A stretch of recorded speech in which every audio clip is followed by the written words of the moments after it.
Hello, I'm Alex from the Time Traveller's Kitchen, and at this year's Chalk Valley History Festival, I'm going to be looking into the history of fast food from the snacks that Mesolithic hunter-gatherers would have collected,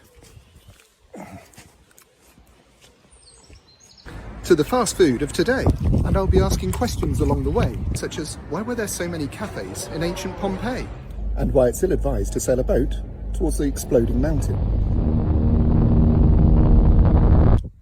And why in the Middle Ages, unless you lived in a grand house, you're unlikely to have a kitchen.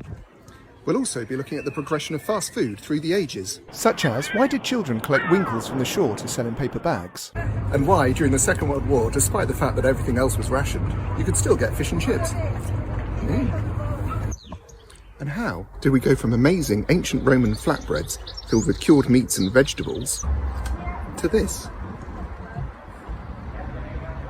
So I hope you can join me, along with my sous chef Pete, hello, at the Chalk Valley History Festival.